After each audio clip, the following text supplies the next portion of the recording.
आप सभी विद्यार्थियों का इस YouTube चैनल रामजीलाल क्लासेस में स्वागत है।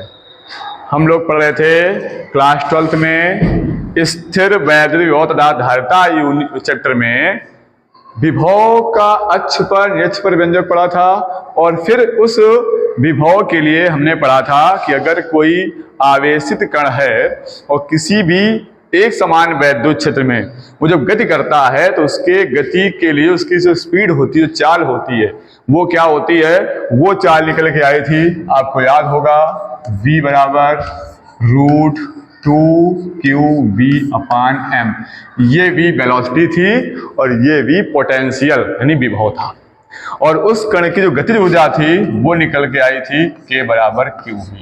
ये हमने पढ़ा रखा था पिछले टर्न पर।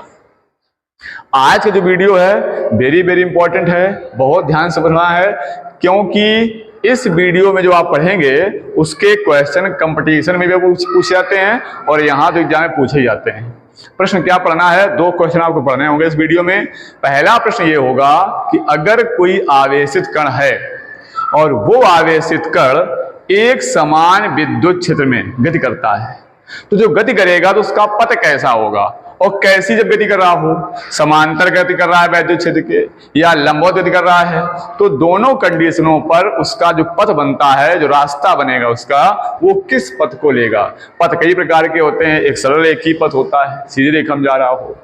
एक पथ होता है जो वृत्ताकार हो जाए, ऐसे गोल गोल चलने लगे हो।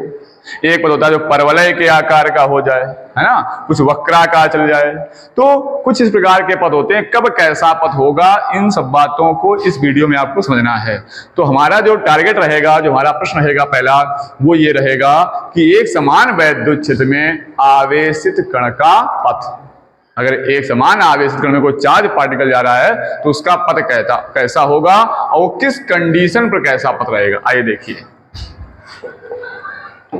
तो पहले लिखते हैं क्वेश्चन।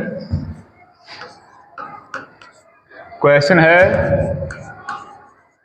एक समान वैद्युत क्षेत्र। एक समान वैद्युत क्षेत्र क्या होता है? Uniform electric field. एक समान वैद्युत क्षेत्र में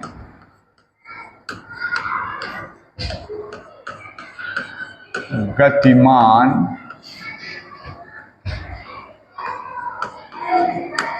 आवेशित कण का पथ।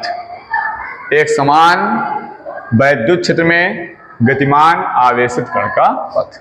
वैद्युत क्षेत्र कैसा है? एक समान यूनिफॉर्म इलेक्ट्रिक फील्ड रहेगी और उसमें एक चार्ज पार्टिकल होगा, मूविंग चार्ज पार्टिकल, उसको गति कराना है। तो सबसे पहले बनाएंगे वैद्युत क्षेत्र। आइए जरा समझिए, बनाते हैं वैद्युत क्षेत्र। चित्र के माध्यम समझेंगे तो बात अच्छे समझ में आ जाएगी। सबसे पहले आपको बनाना है एक समान वैद्युत क्षेत्र। कैसा होता है समान वैद्युत क्षेत्र? तो आपको पता होना चाहिए कि वैद्युत क्षेत्र रेखाएं धन आवेश निकल करके ऋण आवेश जाती हैं। अगर वैद्युत क्षेत्र रेखाएं परस्पर समांतर हैं, समान दूरी पर हैं, तो वो बनाती हैं एक समान वैद्युत क्षेत्र। हम क्या करते हैं, 2 आवेशित प्लेटें लेते हैं। 2 आवेशित प्लेटें लेते हैं। एक ये प्लेट हो गई, दूसरी ये प्लेट हो गई। इसको हम चार्ज करते हैं तो पहली प्लेट को हमने पॉजिटिव चार्ज दे दिया, इस प्लेट पर पॉजिटिव चार्ज हो गया, धनावेश। और जो नीचे वाली प्लेट है इस पर हमने कहा नेगेटिव चार्ज है।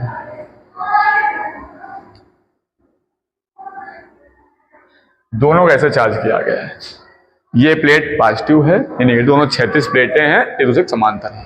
अब वैद्युत क्षेत्र जानते हैं, प्लस रेखा निकल कहा जाती है माइनस की ओर, तो ये प्लस से माइनस की ओर बनेगा वैद्युत क्षेत्र।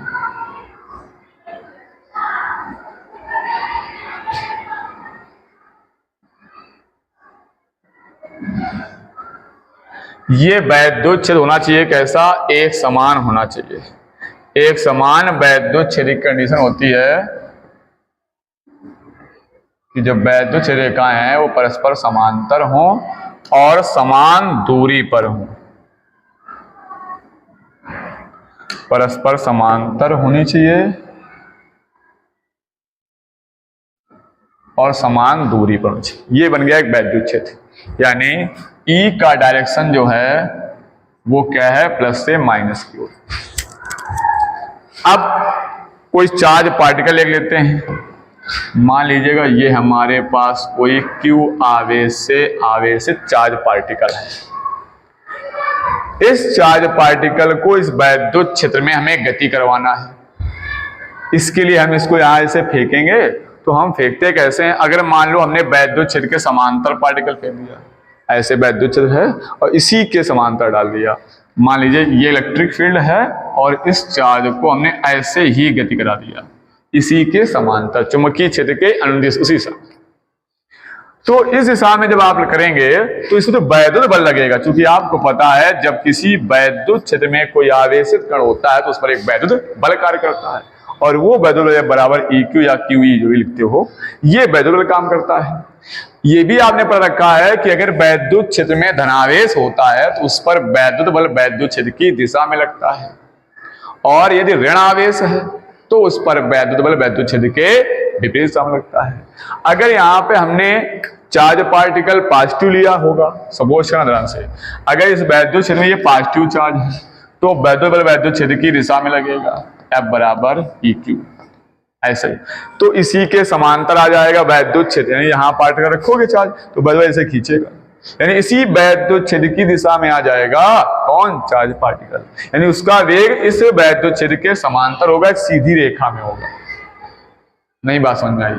हम क्या करें जरा ध्यान समझिएगा कि अगर हमारे पास एक ऐसा वैद्युत क्षेत्र है इलेक्ट्रिक फील्ड, और इस वैद्युत क्षेत्र में हम एक प्लस Q चार्ज का पार्टिकल रख दें, तो हमें पता है इस वैद्युत क्षेत्र की वजह से इस आवेश पर एक काम करेगा वैद्युत बल, जो वैद्युत बल वैद्युत क्षेत्र की दिशा में होगा, और ये इसको इसी वैद्युत क्षेत्र से खींचेगा, तो जो इसका डायरेक्शन होगा गति का वो इस वैद्युत क्षेत्र के समांतर हो जाएगा। तो समांतर हो गया यानी उसी सीधी रेखा में चला जाएगा, जो सीधा बल लगेगा। हमें बात समझ में आ गई कि यदि आवेशित कण वैद्युत क्षेत्र के कैसे जा रहा हो, वैद्युत क्षेत्र के समांतर या अनुदिश कह सकते हो, समांतर गतिमान होता है। कैसे गतिमान होता है, समांतर, तो उसका पथ एक सरल रेखीय हो जाता है, एक सीधी रेखा में होता है, तो उसका पथ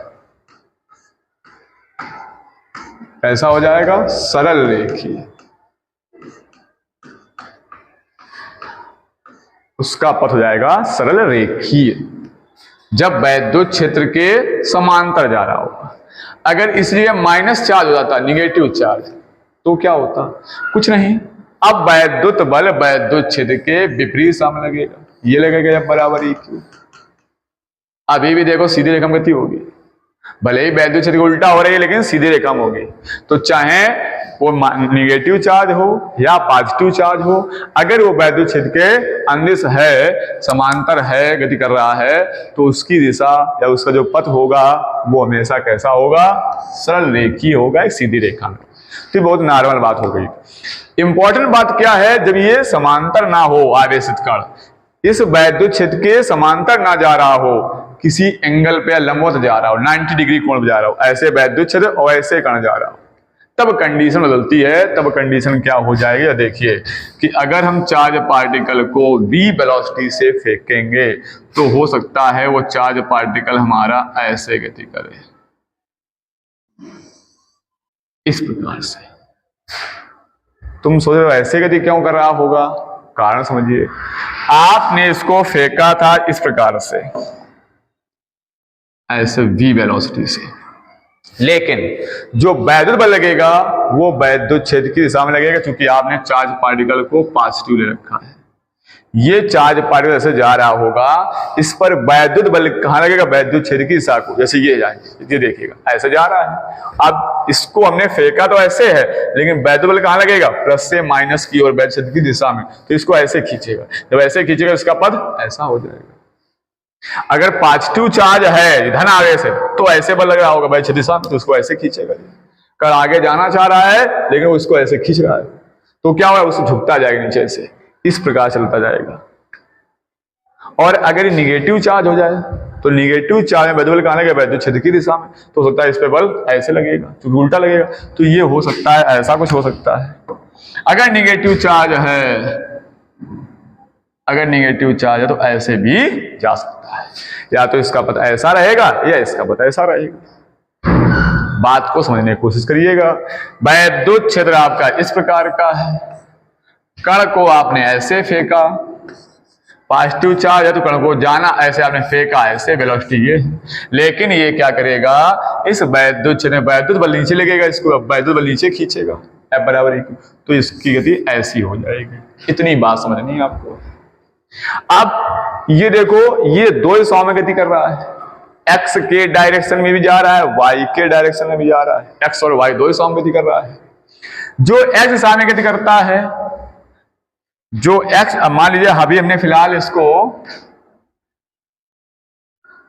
कैसा माना है, हमने इसको माना है पॉजिटिव चार्ज, आप निगेटिव भी मान सकते हो। हमने इसको पॉजिटिव चार्ज माना है, इस पॉजिटिव चार्ज की वजह से ये ऐसे गति कर रहा है। इसने एक्स दिशा में जो गति तय दूरी तय की, उस दूरी को आप एक्स कह सकते हो, ये डिस्टेंस होने वाली एक्स डायरेक्शन की, और यहां से इस सामने से ये इसने वाई डायरेक्शन दूरी तय की। अब इस सबको जरा हटाएं, फिर तुम लोग को समझाते हैं पूरी कंडीशन क्या होगी। समझ में बात आ रही होगी, समझने का प्रयास कीजिए। बात बहुत पते की है ये, मान लीजिएगा ये चुंबकीय क्षेत्र में ऐसी कंडीशन आएगी। अब हमें पता है कि एक्स दिशा में कोई वैद्युत बल कार्य नहीं कर रहा है। क्यों? वैद्युत बल ऐसे ही नहीं, वैद्युत बल तो वैद्युत क्षेत्र में काम करेगा, तो वैद्युत बल कहां है, वाई दिशा में, इस चार्ज को ऐसे खींच रहा है। अब हमारे पास पकड़ने वाली चीज ना, खींच दिखाते हैं हम आपको, हम इसको समझा रहे हैं आपको, ऐसे खींच रहा है बल, वैद्युत बल EQ ये खींच रहा है। और कण का डायरेक्शन कहां है, एक्स की ओर है। एक्स दिशा में कोई बल नहीं है, जब एक्स दिशा में कोई बल नहीं है तो एक्सीलरेशन नहीं होगा, यानी त्वरण उत्पन्न नहीं होगा, कोई त्वरित गति होगी ही नहीं। तो ये जो चाल इसकी जो है, इसकी वेग में कोई परिवर्तन नहीं है। कोई वेग जो है उसको v वेग है तो v रखेंगे वेग, v वेग से इसको हमने फेंका है। अब इसको x दूरी जाने में कुछ समय लगा होगा, तो आप लिखेंगे कण को x दिशा में v वेग से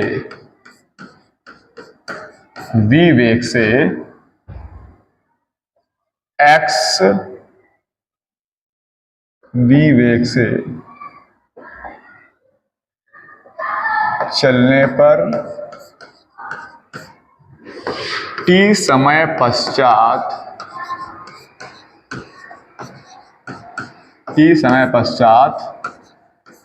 तय की गई दूरी, t समय पश्चात कहां पहुंचा होगा कण।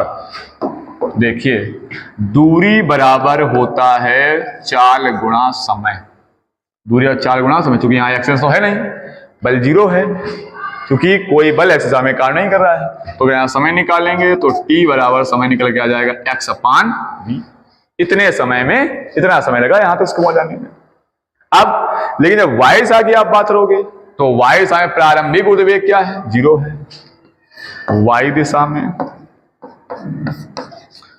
आपको पता है, y दिशा में जो प्रारंभिक वेग था, आपने y से उसको फेंके नहीं, आपने फेंका था x दिशा में, तो प्रारंभिक वेग आप uy कह सकते हो, वो 0 है। तथा y दिशा में बल लग रहा है, वैद्युत दिशा में, y दिशा में वैद्युत बल लग रहा है, F बराबर EQ, ये वैद्युत बल लग रहा है। और इसके वेग में परिवर्तन भी हो रहा है, क्योंकि नीचे लगातार बल खींचेगा तो त्वरण उत्पन्न हो जाएगा। तो आप लिख सकते हैं कण में उत्पन्न त्वरण। बल के फॉर्मूले से हमने पढ़ रखा होगा F बराबर ma होता है, जो कण का द्रव्यमान होगा कुछ उसको हम कह दिया है। जब a का मान निकालोगे तो a बराबर क्या हो जाएगा F अपान m। और आपको ये भी मालूम होगा कि F का मान क्या है आपके पास EQ, क्योंकि F बराबर है EQ, रखो जरा वैल्यू, तो A बराबर EQ अपान M। इतने त्वरण से आगे बढ़ेगा, y दिशा में कण नीचे आएगा। अब जब y दिशा में आ रहा है तो y से दूरी तय नहीं करेगा, देखिए जरा, लिखेंगे y दिशा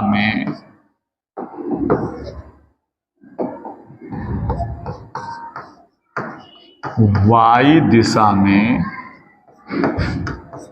तय की गई दूरी।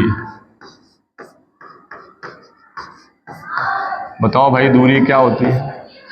दूरी निकालते हैं जब एक्सेशन होता है तो क्या होता है, तो गति के समीकरण लगाते हैं। और दूरी निकालने के लिए आपने दूसरा समीकरण पढ़ा होगा, s बराबर ut plus half a t square. तो यहाँ दूरी ने y मान ली है, तो ऐसा क्या हो जाएगा y, और ऊर्ध्व वेग क्या था, प्रारंभिक वेग uy, तो यहाँ लिखेंगे आप y बराबर uyt plus half at square. रखिए जरा मान, तो y बराबर uy क्या है, प्रारंभिक वेग आपके पास 0 था, क्योंकि आपने y सम फेंके नहीं था, आपने तो फेंका था x डायरेक्शन में, वो तो वैद्युत बल की वजह से y दिशा में आया है। तो uy आपके पास 0 into T plus half a की वैल्यू आपको पता है EQ अपान m है, तो यहां रख देंगे EQ अपान m इंटू क्या लिखा हुआ t स्क्वायर, और t की वैल्यू आप निकाल चुके हो x अपान v, तो यहां रख देंगे x अपान v का होल स्क्वायर। 0 इंटू टी 0 हो जाएगा, तो y बराबर ये तो हो गया 0 प्लस 1/2 EQ अपान m, इसका स्क्वायर खोलेंगे तो x स्क्वायर v स्क्वायर, और इसको हम लिख सकते हैं y बराबर EQ अपान 2m v square into x square. ये आई y दिशा में दूरी, EQ अपान 2m v square into x square. और जो ये समीकरण आपको प्राप्त हुआ है, ये जो समीकरण आपको प्राप्त हुआ है, ये एक आपने परिवलय का समीकरण पढ़ रखा होगा, जो कि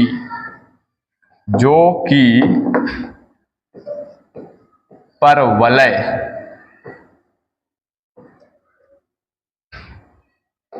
लिख गया भाई, परवलय, दोबारा देखिए इसको, जो कि परवलय के समीकरण क्या होता है, आपने पढ़ रखा होगा परवलय समीकरण y बराबर सी एक्स स्क्वायर, वो गंदा लिख रहा है, y बराबर सी एक्स स्क्वायर। हमारे प्यारे बच्चों को दिक्कत होती होगी समझने में, क्यों भाई? ये भाई की लिखा है, की, जो कि परवलय के समीकरण y बराबर सी एक्स स्क्वायर, सी कांस्टेंट जो ये वैल्यू है एक्स स्क्वायर एक्स डायरेक्शन, तो ये इसके रूप का है। जब इसके रूप का है तो इसका मतलब क्या है, ये परवलय के समीकरण के रूप का जब हो गया तो ये परवलय के आकार का इसका पथ हो जाएगा। अतः कण का पथ परवलयाकार होगा। कैसा होगा? परवलयाकार। यानी हमने देखा कि जब आवेशित कण एक समान वैद्युत क्षेत्र के समांतर गया था तो उसका पथ कैसा था? सरल रेखीय। ऑब्जेक्टिव पूछ सकता है। और जब आवेशित कण विद्युत क्षेत्र के लंबवत जाता है तो उसका जो पथ है वो कैसा जाता है? परवलयाकार हो जाता है, परवलय के आकार। ऐसे ठीक है, या ऊपर जाता माइनस होता तब भी परवलय का आकार बनता। तो इस प्रकार का समीकरण आता, केवल माइनस क्यू था तो डायरेक्शन बदल गया था बल का, और कोई फर्क नहीं पड़ने वाला था। यही कहानी होती है सारी। तो ये है एक समान वैद्युत क्षेत्र में आवेशित कण का पथ। इसमें एक कंडीशन और लगती है, जो हम दूसरे प्रश्न की बात कर रहे थे, कि अगर इसमें किसी वस्तु को हमें संतुलित करना हो, एक समान वैद्युत क्षेत्र में अगर किसी वस्तु को हमें संतुलित करना है तो कैसे करेंगे। आवेशित कोई वस्तु है, एक समान वैद्युत क्षेत्र में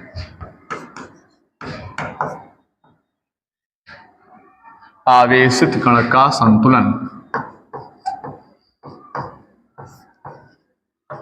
आवेशित कण का क्या परिणाम है, संतुलन।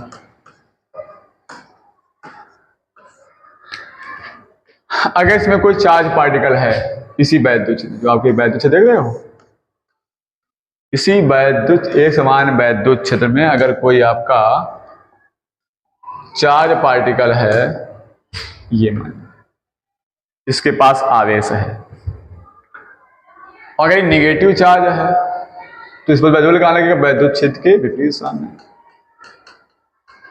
F बराबर EQ। यानी इलेक्ट्रॉनों किसके पास इलेक्ट्रॉन बहुत सारे अधिक हो जाए कोई वस्तु पर तो उसके पास ऋणावेश आ जाएगा, और इस वस्तु का जो भी वस्तु होगी उसका भार कहाँ होगा, उस वस्तु का भार होगा नीचे की ओर। हमेशा गुरुत्वीय बल कहाँ काम करता है, पृथ्वी का नीचे की ओर करता है। कोई ऐसी वस्तु रखी वैद्युत क्षेत्र में आपने, जिस वैद्युत क्षेत्र में आवेश की मात्रा ऋणात्मक है, इलेक्ट्रॉन उसके पास ज्यादा है, अब इस पर दो बल काम कर रहे होंगे, इस वस्तु पर इसका वस्तु का भार नीचे की ओर और इस पर लगने वाला वैद्युत बल ऊपर की ओर। ठीक है, अब जब ये दोनों बल बराबर हो जाएंगे आपस में तो ये वस्तु कैसे जाएगी, संतुलित हो जाएगी। अगर इसी में ऐसे हो जाए कि वैद्युत क्षेत्र का डायरेक्शन मान लो ऊपर की ओर है ऐसे, और इस वैद्युत क्षेत्र में आपकी कोई मान लीजिएगा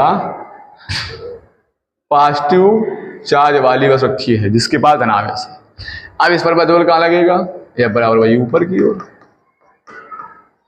और इस वस्तु का भार कहां होगा, भार होगा F बराबर mg नीचे की ओर। अगर संतुलन है तो आपने 11 में पढ़ा होगा, संतुलन का नेट फोर्स 0 होता है। यदि किसी वस्तु पर कई बल एक साथ काम कर रहे हो तो उनका परिणामी हमेशा 0 होता है, F नेट बराबर 0।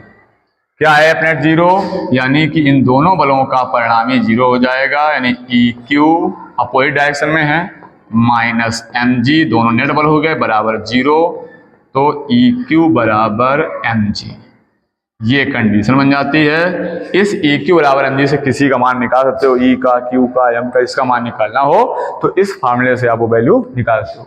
तो ये होता है आवेशित वस्तु का वैद्युत क्षेत्र में संतुलन। उस संतुलन की कंडीशन पे हमने दिखाया आपको, दो बल काम करते हैं, एक वैद्युत बल एक भार, दोनों अगर अपोजिट डायरेक्शन में है और उनका परिणामी शून्य है तो वो संतुलन की अवस्था में होते हैं। तो इस वीडियो में जो मेन बात थी आवेशित कण के पथ की बात थी। अगर आवेशित कण वैद्युत क्षेत्र के समांतर जाएगा, ये बार बार बता रहे हैं, आपको याद रखनी है, तो उसका पथ सरलरेखीय होगा, और जब ये लंबवत जाएगा तो उसका पथ परवलयाकार हो जाएगा। लेकिन जब आप चुंबकीय क्षेत्र पढ़ने जाओगे तो चुंबकीय क्षेत्र में कंडीशन बदलेगी। वहां पर अगर ये लंबवत हो गया चुंबकीय क्षेत्र के तो इसका जो पथ होगा वो वृत्ताकार हो जाएगा। जब आप चुंबकीय क्षेत्र को पढ़ेंगे तो एक समान चुंबकीय क्षेत्र के लंबवत जब आवेशित कण जाता है तो उसका पथ वृत्ताकार हो जाता है। ये बात वहां पर थोड़ी बदल जाती है। तो इसलिए दोनों को कंपेरिजन का दिमाग रखना होगा कि किस क्षेत्र की बात कर रहा है। बहुत से बच्चे कंफ्यूज आते हैं, उनको याद ही नहीं रहता है कि वैद्युत क्षेत्र की बात कर रहे हैं कि चुंबकीय क्षेत्र की बात कर रहे हैं, और जो आंसर में क्वेश्चन होता है उसको गलत करके आते हैं। तो ये बात आपको यहाँ पे याद रखनी होगी। उसमें थोड़ा सा चेंजमेंट हो जाता है, यहाँ अलग बात है, और इसका क्या डेरिवेशन है वो आपके सामने रखा हुआ है, आप इसको सीख के आइएगा।